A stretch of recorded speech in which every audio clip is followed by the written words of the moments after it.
আমাদের একটা ডেপুটেশন, হ্যাঁ, এটা আমাদের 26শে এপ্রিল আমাদের একটা সুপ্রিম কোর্টের রায় বেরিয়েছিল। হ্যাঁ, ওখানে রায়টা ছিল কি আমাদের গ্র্যাজুয়েটি নিয়মিত কর্মচারী করা আর 65 বছর, হ্যাঁ, আমাদের চাকরির মেয়াদ 65 বছর করানোর জন্য এটা সুপ্রিম কোর্টে রায় বেরিয়েছিল। কিন্তু মানে ওখানে লেখা আছে যে 3 মাসের মধ্যে কার্যকরী করানোর জন্য, হ্যাঁ, তার জন্য আমরা আজকে অফিসে একটা ডেপুটেশন জমা দেব। কোন অফিসে দেবেন? আমাদের চাইল্ড ডেভেলপমেন্ট অফিসে আমরা একটা ডেপুটেশন জমা দেব।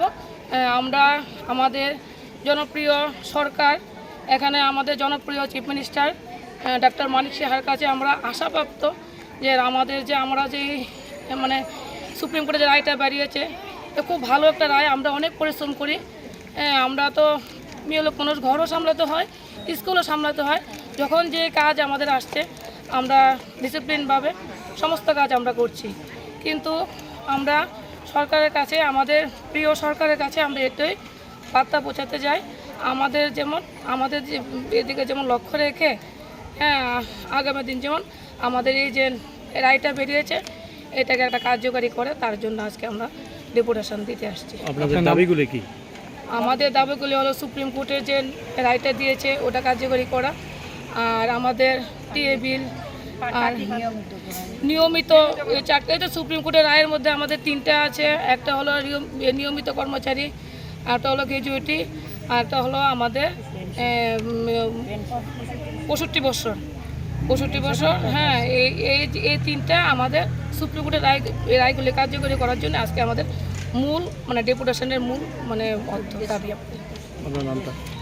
আমার নাম অরুন্ধতী দাসধর।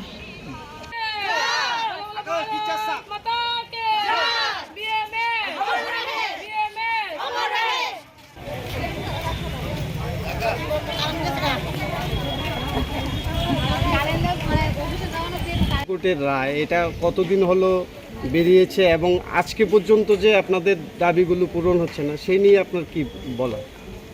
মূলত এটা বেরিয়েছে গত 26 এপ্রিল 2022-এ বেরিয়েছে রায়টা।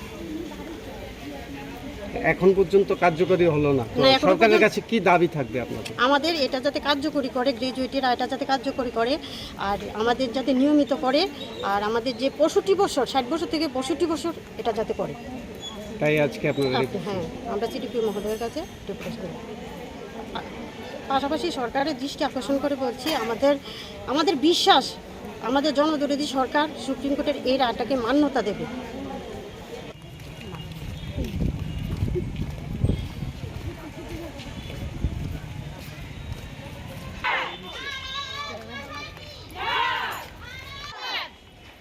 কর্মীদের দাবি মানতে হবে।